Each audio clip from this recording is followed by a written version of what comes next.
নমস্কার বন্ধুরা, আজ 3 সেপ্টেম্বর 2024 আর দুদিন পরে শিক্ষক দিবস 5ই সেপ্টেম্বর, এবং 5ই সেপ্টেম্বর একটা ঐতিহাসিক সন্ধিক্ষণের জন্য আমরা মনে প্রাণে অপেক্ষা করে আছি। সন্ধিক্ষণটা কি? সেটা হচ্ছে 5 তারিখে সিবিআই তার এখনো পর্যন্ত 14ই আগস্ট থেকে তারা যে রাজ্য পুলিশের কাছ থেকে যে হ্যান্ডওভার নিয়েছিল, সেই হ্যান্ডওভার নিয়ে তারা তাদের তদন্তে কতটা এগিয়েছে সেটা সুপ্রিম কোর্টের কাছে সিল্ড খামে তারা জমা দেবে, এরকমই কথা।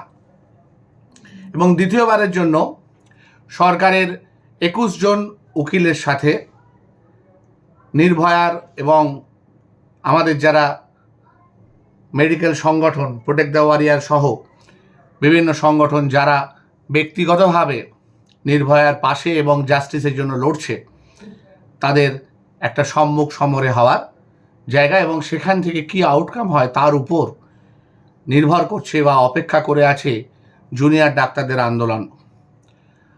আজকে আমরা হয়তো তদন্ত বা তদন্তের গতি প্রকৃতি নিয়ে আমাদের 3 নম্বর পর্ব করব, তার আগে কয়েকটা কথা বা কয়েকটা ইনফরমেশন শেয়ার না করলেই নয়। না হলে হয়তো ইতিহাস আমাকে ক্ষমা করবে না, ইতিহাস ক্ষমা করলেও হয়তো আমি আমাকে ক্ষমা করতে পারবো না, কারণ এই যে মনের কথাটা বলি সেটা কিন্তু আমার মনের কথা। সবার আগে প্রথমেই আমাদের যে জুনিয়র ডাক্তার, আমাদের যে ভাইয়েরা এরকম একটা সুষ্ঠু সংঘবদ্ধ সকল অরাজনৈতিক আন্দোলন কোনো রকম বাহ্যিক এবং আভ্যন্তরীণ প্ররোচনার বাইরে গিয়ে সফল করতে চলেছে বা সফল করে চলেছে এখনো পর্যন্ত এতগুলো দীর্ঘদিন ধরে। 9 আগস্ট থেকে 3রা সেপ্টেম্বর আর কয়েকদিন বাকি, 30 দিন বা 1 মাস হতে, তা সত্ত্বেও তারা যে চালিয়ে যাচ্ছে এবং এত সুন্দরভাবে চালিয়ে যাচ্ছে, তার জন্য তাদেরকে সত্যিই আমি হ্যাটস অফ করি, তাদেরকে স্যালুট করি। বিশ্বাস কর, আমরা হলে পারতাম কিনা জানি না, তোরা যেটা পারছিস, তোরা যেটা করে দেখাচ্ছিস, সেটা আমরা আমাদের তোদের মতো বয়সে এত ভালোভাবে পারতাম কিনা জানি না।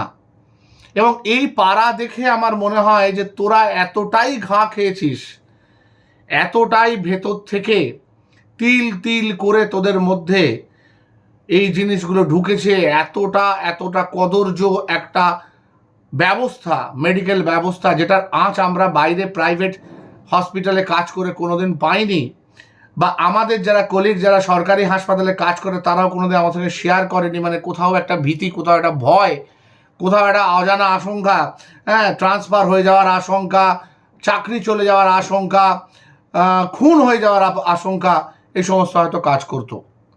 তোরা আজকে যেটা করলি, তোরা যেটা শেখালি, সত্যি তোরা প্রমাণ করলি তোরা শিক্ষিত, তোরা সভ্য, তোরা বাঙালি। এবং তোদের সঙ্গে থেকে ওই সোকল্ড ফিয়ার্স লেন, যেটা একটা নির্ভয়া রাস্তা হয়ে গেল, ভয়ের রাস্তা থেকে একটা নির্ভয়া রাস্তা হয়ে গেল তোদের জন্য, তোদের একটা রাত জাগার জন্য, সেই জায়গার মানুষগুলোকে আমি একইভাবে কুর্নিশ করি। আপনারা প্রমাণ করে দিলেন, আপনারা আমাদের ভেতরে জমে থাকা অনেক ক্ষোভকে আজকে প্রশমিত করলেন। আমাদের একটা ক্ষোভ ছিল, জানেন তো, আমি জীবনে 2004 সালে যখন ডাক্তারি পাশ করেছি, 1999 সালে আমার ঢোকা, সেই সময় থেকে আজ পর্যন্ত 1999 থেকে ধরলে আজকে 25 বছর আমার সকল ডাক্তারি জীবন হয়ে গেল। এই 25 বছরে আমরা যত ছোট আন্দোলনে গিয়ে আমরা কর্মবিরতি করেছি, সেই কর্মবিরতিতে সারাক্ষণ মিডিয়া থেকে আরম্ভ করে রাজনৈতিক দল থেকে আরম্ভ করে সবাই বলেছে যে আপনারা এমার্জেন্সি পরিষেবা বন্ধ করতে পারেন না, আপনারা রুগীর জীবন নিয়ে, রুগীর মৃত্যু নিয়ে, রুগীর অসুস্থতা নিয়ে ছেলে খেলা করতে পারেন না। ওই আপনাদের বিধায়িকার মতো যে আপনারা মানুষ না, আপনারা কসাই। এই কথা কিন্তু দিনের পর দিন শুনতে হয়েছে, এমনকি সংবাদ মাধ্যমের থেকেও শুনতে হয়েছে। 2019 সালেও আমরা শুনেছি। কিন্তু সেই জায়গায় দাঁড়িয়ে আজকে সারা পশ্চিমবঙ্গের, আমি ভারত দেখতে পাচ্ছি না, আমি কলকাতাটুকুর মধ্যে সীমাবদ্ধ থাকবো। কলকাতার যে প্রতিটি অলি গলিতে, ঘরের মধ্যে যে মানুষগুলো আজকে নিঃস্বার্থভাবে নিঃশর্তে আমাদের সমর্থন করছে, তারা যে দলের মানুষ হোক না কেন, যে দলেই তারা দিনের শেষে গিয়ে ভোট দিক না কেন, তারা যেভাবে আমাদের পাশে আছে, আমরা দেখেছি এই রাত জাগা রাস্তার মধ্যে বসে থাকা আমাদের ভাইদের জন্য পুলিশ গ্লুকোজ, পুলিশ ফ্রুটি নিয়ে এসেছে। ওখানে যাদের দোকান, তারা তাদের সামর্থ্যের মধ্যে তারা স্যান্ডউইচ খাইয়েছে, তারা রোল খাইয়েছে, তারা খিচুড়ি করে খাইয়েছে, তারা নিজেদের বাড়ি অ্যালাউ করেছে তাদের শৌচালয় হিসেবে ব্যবহার করার জন্য। এই জিনিস কিন্তু পশ্চিমবঙ্গ ছাড়া, কলকাতা ছাড়া কোথাও সম্ভব বলে আমার মনে হয় না। আমি জানি না কোভিডের আগে আগে যে আন্দোলন চলছিল দিল্লিতে, যেটাকে কোভিডের নাম করে একদম ভেঙে গুঁড়িয়ে দেওয়া হয়েছিল, সেই আন্দোলনে যারা বসেছিলেন তারা কোথায় শৌচালয় হিসেবে ইউজ করতেন আমি জানি না। দিল্লিবাসী তাদেরকে সেই নিজেদের বাড়ির শৌচালয় ব্যবহার করতে দিত কিনা, কিন্তু আজ আমরা চোখের সামনে দেখেছি যে এটা ঘটে কিন্তু পশ্চিমবঙ্গে, কলকাতাতে। বাঙালি জাতটা না সবার থেকে আলাদা বলে আমার মনে হয়, এবং এই বাঙালি জাতের সভ্য বাঙালি জাত যারা, যেরকম অসভ্য জাতও আছে, অসভ্য মানুষও আছে, অসভ্য মানুষ অসভ্যতাও করে যাচ্ছে একইভাবে, কিন্তু সভ্য মানুষের জায়গায় সভ্য মানুষের সংখ্যার তুলনায় অসভ্য মানুষ যে চিরকাল কম হয়, সেই জন্য যে তাদের চোখ রাঙানি বেশি, সেই জন্য যে তাদের কার মায়ের বড় গলা বেশি, সেটা কিন্তু বারবার তারা নিজেরাই প্রমাণ করেছে। আর আজকে এখানে বসে মানুষ প্রমাণ করেছে যে মানুষ কতটা মানবিক হতে পারে, কতটা মানুষের কাছে। ভোর 4টের সময় তারা যখন জনগণ মন জাতীয় সঙ্গীত গায়, তখন ওই ক্লান্ত অবস্থান্ত দেহগুলো, পুলিশ প্রশাসনের যে পুলিশের যে দেহগুলো, যারা শুধুমাত্র তাদের ডিউটি ফলো করছে, আমরা তাদেরও স্যালুট করি যে আপনারা আপনাদের ডিউটিটা করছেন, হুইচ শুড বি ডান। যেরকম আমরা আপনাদের উপর রেগে আছি, তার কারণ আপনারা 14 তারিখে আপনাদের ডিউটি পালন করেননি। হ্যাঁ, সেটাও হয়তো আপনাদের ঊর্ধ্বতন কর্তৃপক্ষের কথায়, আপনাদের ঊর্ধ্বতন কর্তৃপক্ষের জন্য ওঠা বসা করতে হয়, আপনাদের চাকরির ভয় আছে, আপনাদের পরিবারে সন্তান সন্ততির ভয় আছে, ট্রান্সফারের ভয় আছে, চাকরি চলে যাওয়া, সাসপেনশনের ভয় আছে, আমরা জানি। আপনারা যে কিছুটা হলেও কোণঠাসা সেটাও আমরা জানি, কিন্তু বিশ্বাস করুন আপনাদের থেকে আমরা বেশি কোণঠাসা ছিলাম, যার জন্য আজকে আমাদের ওইরমভাবে আপনাদের কষ্ট দিতে হয়েছে। আপনাদেরকে একটা 9 ফুটের একটা বড় লোহার করিডোর বানাতে হয়েছে, তার মধ্যে শিকল দিয়ে তৈরি করতে হয়েছে, আর আমরা আপনাদের কাছে গোলাপ আর সিঁদদাঁড়া নিয়ে পৌঁছেছি। আমরা আপনাদের বলেছি যে আপনাদের সিঁদদাঁড়াটা আমরা সোজা করে দেবো, আমরা সার্জারি করে দেবো, মেরে নয়, লাঠি দিয়ে মেরে নয়, আমরা সার্জারি করে, আমরা ডাক্তারি করে সেটাকে ঠিক করে দেবো। হ্যাঁ, আপনাদের খারাপ লাগতে পারে, আপনাদের সিদ্ধাটা সোজা নেই, আমরা বলেছি, আমরা হয়তো আপনাদের দুঃখ দিয়েছি, কিন্তু তা সত্ত্বেও আপনারা ভোর 4টের সময় সিদ্ধাটা সোজা করেই জাতীয় সঙ্গীতের জন্য উঠে দাঁড়িয়েছিলেন, সেই জাতীয় সঙ্গীত যখন ডাক্তাররা গিয়েছিল। আর একটা জিনিস আমাকে হতবাক করেছে, মানে কি বলবো, আমার চোখে জল এসে গেছে। আনন্দ বলুন, দুঃখ বলুন, বেদনায় বলুন, চোখে জল এসে গেছে যখন এই সমস্ত আন্দোলন মেটার পর ডাক্তাররা তাদের নিজেদের ফেলা প্লাস্টিক, অন্যান্য যে সমস্ত পদার্থগুলো রাস্তা নোংরা করতে পারে, সেগুলো নিজেরা দায়িত্ব নিয়ে বস্তায় পুড়ে নিজেরা সেগুলোকে পরিষ্কার করে দিয়ে গেছেন। যেভাবে আমরা চাইছি যে সমাজের নোংরাগুলোকে পরিষ্কার করে দেওয়ার একটা আন্দোলন, যেন সমাজের সমস্ত নোংরা, সমস্ত ত্রুটি, সমস্ত কদর্য জিনিসগুলোকে পরিষ্কার করে দিতে পারে, সেইভাবে তারা রাস্তাটাকে পরিষ্কার করে দিয়ে গেছে। আমরা তো অনেক 21শে জুলাই দেখেছেন, অনেক বামফ্রন্টের বিভিন্ন প্রোগ্রাম দেখেছেন, কোনোটা ধর্মতলার মোড়ে হয়েছে, কোনোটা ব্রিগেড প্যারেড ময়দানে হয়েছে, ইভেন 26শে জানুয়ারি প্যারেড হয়েছে ফোর্ট উইলিয়ামের কাছে। কটা লোককে দেখেছেন যারা ওখানে বসে থাকে, তারা নিজেদের জিনিসটা সাফ করে দিয়ে যায়? একটা লোককে দেখেছেন? অত তো কোটি কোটি মানুষ জড়ো হয়েছিল কদিন আগে 21শে জুলাইতে, কটা লোক রাস্তাটা সাফ করেছে? সেই রাস্তাটা সাফ করতে হচ্ছে কর্পোরেশনের লোকেদের বা পুলিশ প্রশাসনকে। এটা কিন্তু আমাদের ভাইয়েরা আপনাদের শিখিয়ে দিয়ে গেল, যেটা আমাদের নিজেদের শহর, রাজনীতির বাইরেও এটা আমাদের শহর, আমরা কেউ তৃণমূল করতে পারি, কেউ বিজেপি করতে পারি, কেউ সিপিএম করতে পারি, কেউ কোনো জঙ্গি ছাত্র বা সংগঠন করতে পারি, কিন্তু সবার শহর এটা আমাদের শহরকে পরিষ্কার রাখার ইন অল অ্যাসপেক্ট, শিক্ষা, ডাক্তারি, সরকারি বেসরকারি চাকরি, সমস্ত জায়গাতে আমাদের শহরটাকে পরিষ্কার রাখতে হবে, আমাদের রাজ্যটাকে পরিষ্কার রাখতে হবে, আমাদের দেশটাকে পরিষ্কার রাখতে হবে। সবচেয়ে ইম্পর্টেন্ট, নিজেদের ভেতরটাকে পরিষ্কার রাখতে হবে, নিজেদের ভেতরটাকে পরিষ্কার রাখতে হবে। কি আয়রনি দেখুন, বিনীত গোয়েল আজকের দিনে নিজের ইস্তফার কারণগুলো ডাক্তারদের হাত থেকে পেলেন। 22 ঘন্টা তিনি আসতে চাননি ডাক্তারদের সামনে, কিন্তু আমরা গিয়ে কোনো বিক্ষোভ করিনি, আমরা চুপচাপ রাস্তায় বসেছিলাম। বিশ্বাস করুন, আমরা 36 ঘন্টা, 48 ঘন্টা, 72 ঘন্টা ওই রকম মাটিতে বসে চ্যানেল করি, মাটিতে বসে স্যালাইন দিই। বেশিরভাগ রুগী বিছনা পায় না সরকারি হাসপাতালে। আমরা আমাদের ইন্টার্নশিপের সময়, হাউস স্টাফশিপের সময় ওইভাবেই করেছি, ওইভাবেই একটা খাটে 4 জন মিলে গাদাগাদি করে শুয়ে ঘুমিয়েছি। আমাদের মধ্যে আমাদের দিদিরা, আমাদের ব্যাচমেটরা, তারা মেয়ে, আমরা কখনো ভাবিনি একসাথে এক বিছানায় পাশাপাশি শুয়ে দিনের পর দিন ঘুমিয়েছি।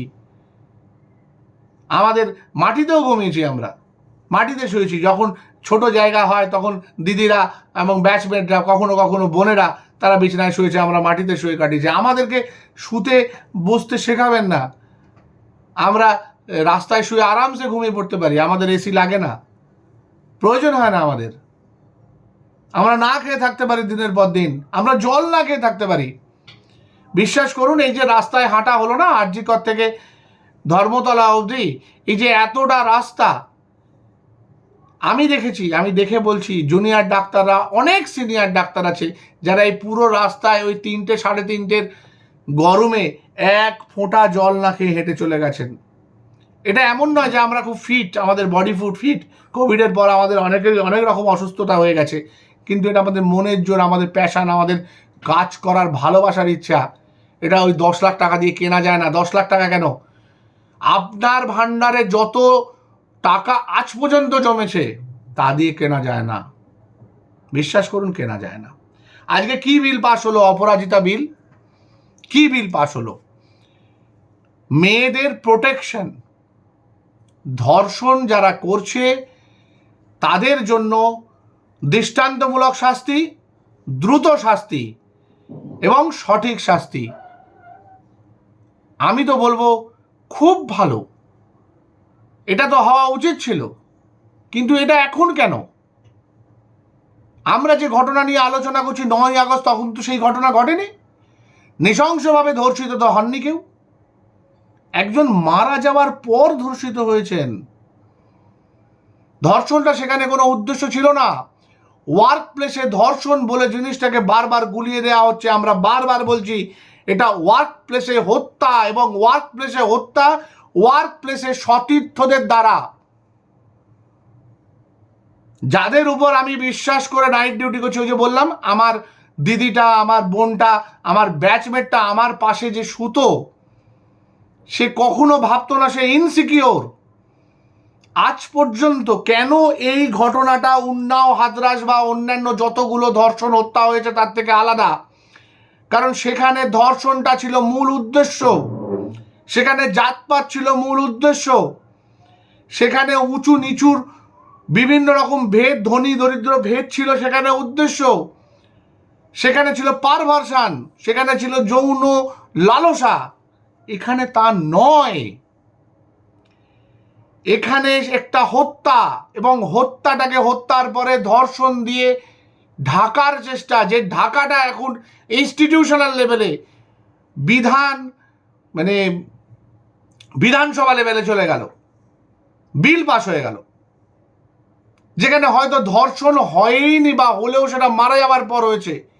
পোস্টমর্টেম রিপোর্ট বলছে evidence of penetration, evidence of rape একবারের জন্য বলা হচ্ছে না, কিন্তু এভিডেন্স অফ পেনিট্রেশন পোস্টমর্টেম দেখে বলছি। সুতরাং এই জিনিসটা পুরোপুরি একটা মিসগাইড করার চেষ্টা হচ্ছে, এক ধরনের অপরাধকে অন্য ধরনের অপরাধে কনভার্ট করার চেষ্টা হচ্ছে। বিল পাস হয়েছে, খুব ভালো কথা। সারা বাংলার, সারা ভারতের নারীদের সিকিওর করতে হবে তাদের জীবনের মূল্য, তাদের জীবনের বিভিন্ন রকমের সমস্যা, তাদেরকে নিরাপত্তা দিতে হবে 100 বার, পুরুষের থেকে নিরাপত্তা দিতে হবে 100 বার। কিন্তু এটা সেই ঘটনা নয়। এই ঘটনাটা একটা এমন ওয়ার্ক প্লেসে হত্যার ঘটনা যেটা আজ পর্যন্ত হয়তো সারা পৃথিবীর ইতিহাসে হয়নি, যে একজন ডাক্তার তার ওয়ার্ক প্লেসে, যে জায়গাটা অত্যন্ত জনবহুল একটা জায়গা, একটা সরকারি হাসপাতালের চেস্ট মেডিসিন ডিপার্টমেন্ট, যেখানে নিয়মিত পেশেন্ট ভর্তি হয় সারা রাত ধরে, সেইখানে একটা বোন সে খুন হলো। এবং খুন হলো মানে এমনভাবে খুন হলো, অথচ 6টা ঘন্টা কেউ জানতে পারলো না সে খুন হয়েছে। অবাক কাণ্ড। টানা 36 ঘন্টা ডিউটি করার পর সে যখন শুতে গেছিল, হয়তো তাকে ঘুমের মধ্যেই খুন করা হলো। কেন খুন করা হলো? কেন তার চাদর বদলে যাচ্ছে, কখনো লাল চাদর, কখনো নীল চাদর, কখনো সবুজ চাদর, যা সদুত্তর দিতে পারছে না। আজকে বিনীত গোয়েলকেও একই প্রশ্ন করেছেন আমাদের জুনিয়র ডাক্তাররা, তিনি কোনো উত্তর দেননি। তাকে প্রশ্ন করা হয়েছে, কেন আপনি বলছেন না যে এই সঞ্জয় ছেলেটি যে হোমগার্ড, সিভিক ভলেন্টিয়ার, হোমগার্ড না, সিভিক ভলেন্টিয়ার, তার দায়িত্ব, যেখানে তার বাইকটা হিসেব মতো আপনার নামে কেনা, কারণ আপনি লালবাজারের পুলিশ কমিশনার, আপনি ওর মালিক হিসেব মতো সেই বাইকের, অথচ তার দায়িত্ব আপনি নিচ্ছেন না। আপনি এড়িয়ে যাচ্ছেন যে তাই সে সবচেয়ে বড় দোষী, সে খুনি, তার একমাত্র পরিচয় সে খুনি, কিন্তু আপনি জানাচ্ছেন না যে সে আপনার আন্ডারে একজন এমপ্লয়ি, আর আপনি কি তার জন্য রেসপন্সিবল নন? আপনি যে আজকে এত বড় একটা করিডোর করে দিলেন, শিকল বেঁধে দিলেন কটা নিরীহ মানে অস্ত্রহীন ডাক্তারের জন্য, সেই জিনিসটার অর্ধেকও আপনি করলেন না। অর্ধেক কেন, 1/10 আপনি করলেন না। আরজি করে যেদিনকে হামলা হলো 14ই আগস্ট রাত্রিবেলা, যেখানে আপনি জানতেন যে সারা পশ্চিমবঙ্গ জুড়ে একটা গণ আন্দোলন সেদিনকে রাত্রিবেলা হতে চলেছে, আর সেই আন্দোলনের কেন্দ্র আরজি করকে আপনি প্রোটেকশন দিলেন না। কোনো উত্তর নেই আপনার কাছে। অথচ এই উত্তরগুলো আপনি দিতে না পারার জন্য দায় স্বীকার করে আপনি পদত্যাগও করবেন না। ইন্দিরা গান্ধী কিন্তু পদত্যাগ করেছিলেন। ইন্দিরা গান্ধীকে যখন জেএনইউ এর উপাচার্য পদ থেকে, আজকে এটা জানলাম, আমি জেনে অবাক হলাম, একটি প্রাইভেট নিউজ চ্যানেল থেকে আমি জানতে পেরেছি, তারা যখন তাদের এই 5 সেপ্টেম্বরের প্রোগ্রামে বলেছিল আমরা উপাচার্যের পদত্যাগ দাবি করছি এই কারণে, এমার্জেন্সির পর উনি কিন্তু উপাচার্য পদ থেকে ইস্তফা দিয়েছিলেন। আমি চাইব যে আপনার ইস্তফাটা কালকে আমরা দেখতে পাই, আপনার ভেতর থেকে। কোনো কেউ আপনাকে অপসারণ করবে তা নয়। আর আজকে সন্দীপ ঘোষকে অবশেষে সাসপেন্ড করেছে স্বাস্থ্য দপ্তর। 48 ঘন্টা হয়নি এখনো তাকে কাস্টাডিতে নেওয়া হয়েছে। এবং সাসপেনশন মানে কি? সাসপেনশন মানে উনি অর্ধেক মাইনে পাবেন, এবং যখন সাসপেনশন উঠে যাবে পুরো মাইনে পাবেন। ওনার এগেনস্টে কোনো ডিসিপ্লিনারি অ্যাকশন নেওয়া হয়নি, সব আইওয়াস। এতদিন পরেও, এত ঘটনা, এত কিছুর পরেও, যেখানে তিনি কোর্ট থেকে বেরোনোর সময় থাপ্পড় খাচ্ছেন আমজনতা, পারলে লোকে ছেড়ে দিলে ওকে বেশি সিকিউরিটি দিয়ে নিয়ে যাওয়া হচ্ছে। লোকজন এত ক্ষেপে আছে, লোকজন এত এগে আছে যে ওই রাস্তাতেই না কিছু একটা হয়ে যায়। এতটাই রাগ, এতটাই আক্রোশ ওনার ওপর এখন সাধারণ মানুষের। অথচ সেই জায়গায় স্বাস্থ্য দপ্তর তাকে শুধু সাসপেন্ড করছে।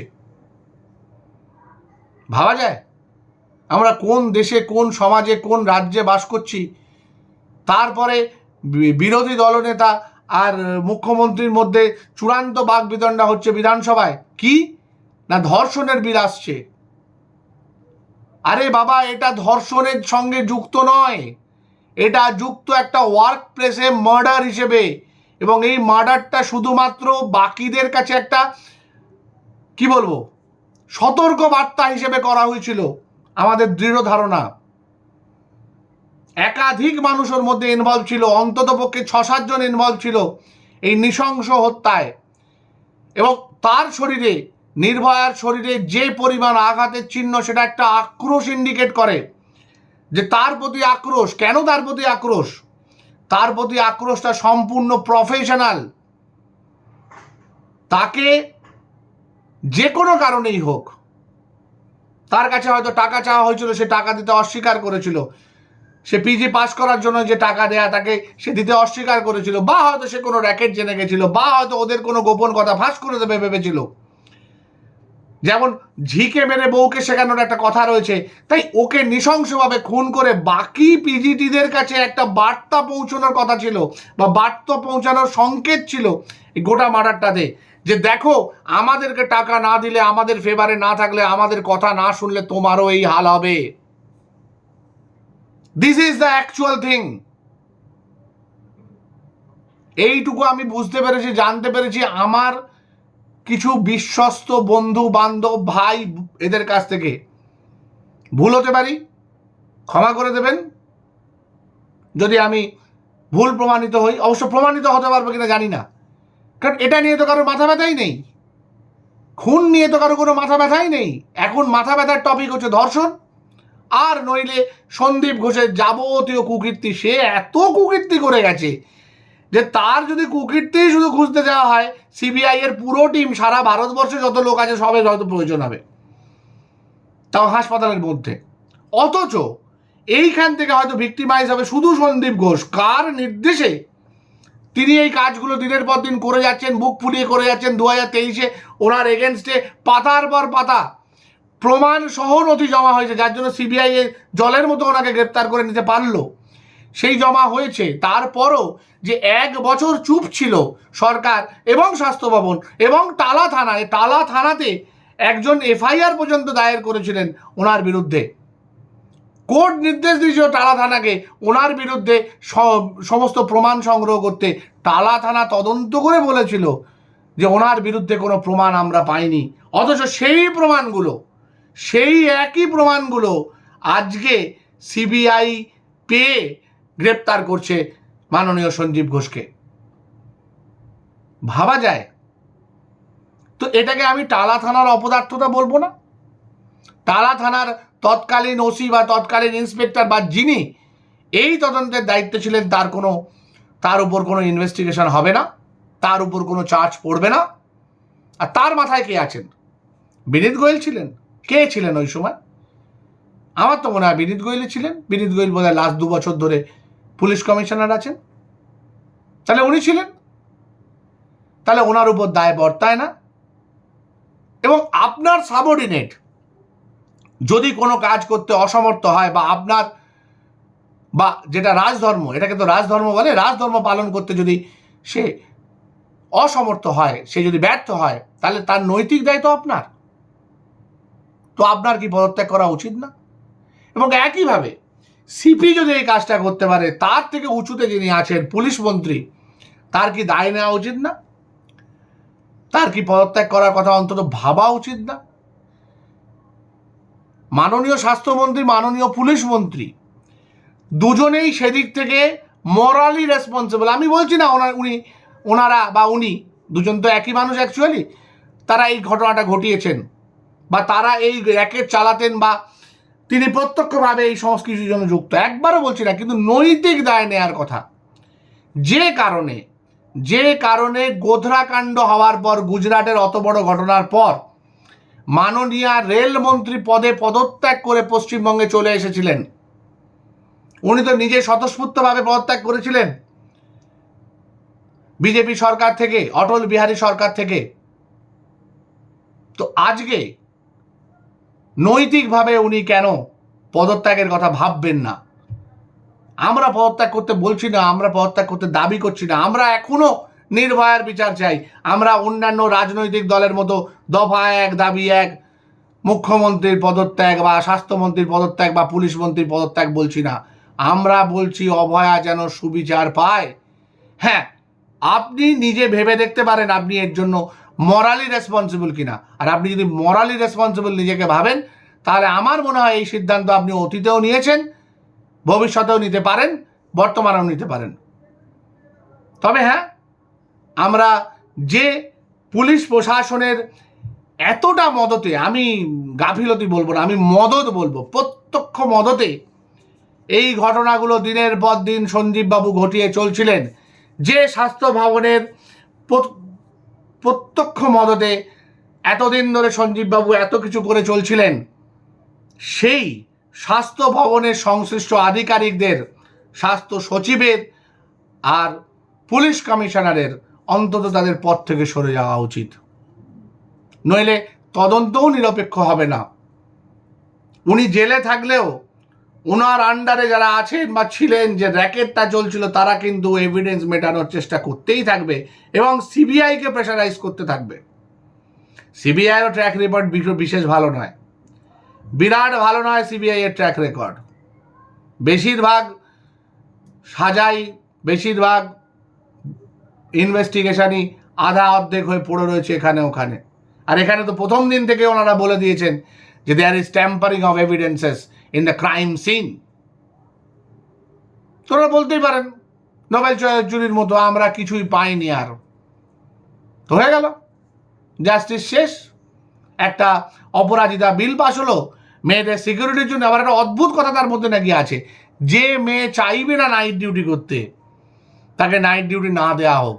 ভারী অদ্ভুত কথা। ডাক্তাররা কাজ শিখবে কি করে? কিছু জুনিয়র ফাঁকিবাজ ডাক্তার তো এরকমই হবে তখন, যে আমি বাড়ি গিয়ে পোস্ট গ্র্যাজুয়েশনের জন্য বই পড়বো, আমি ডিউটি করব না। তারপর যখন তার সামনে একটা এমার্জেন্সি আসবে, সে বলবে আমি তো নাইট ডিউটি করিনি, আমি তো জানি না এটা করতে হয়, এইভাবে করতে হয়। সে স্টিচ করতে শিখবে না, রাত্রিবেলা এমার্জেন্সিতে যেটা আমাদের করতে হয়, সে লেবার ডিউটি, সে লেবার করার পর যে সমস্তগুলো করতে হয়, মানে ডেলিভারির পর, সে সেগুলো ভালোভাবে জানবে না। সে ছোটোখাটো অপারেশন শিখবে না, যেগুলো আমরা কষ্ট করে নাইট ডিউটির সময় শিখতাম। কি লাভ হবে তাহলে? পুরো জিনিসটাকে বিশ্বাস করুন ঘুরিয়ে দেওয়ার চেষ্টা হচ্ছে। তাই পরশু দিন 5 তারিখের দিন আমি অন্তত, আমি নয়, আমার মনে হয় প্রত্যেকটা ডাক্তার সুপ্রিম কোর্টের রায়ের জন্য অপেক্ষা করে থাকবে, যে নির্ভয়ার বিচার হোক এবং সেই জায়গাটাতে যেন খুনটা প্রাধান্য পায় ধর্ষণের থেকে। আমি বলছি, দায়িত্ব নিয়ে বলছি, ওখানে যদি একজন পুরুষ থাকতো একইভাবে খুন হতো, শুধু তাকে ধর্ষণ করা হতো না।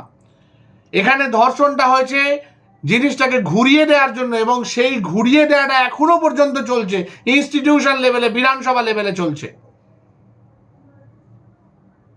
দয়া করে আপনারা সোচ্চার হন, প্রতিবাদ এইভাবে চলতে থাকুক, এবং প্রতিবাদের একটাই যেন ওয়ার্ড থাকে, we want justice politically without any bias, and truth should come out. Truth and only truth, the whole truth should come out, and a proper justice in a speedy way, একটু দ্রুততার সঙ্গে যেন আসে। ভালো থাকবেন, নমস্কার।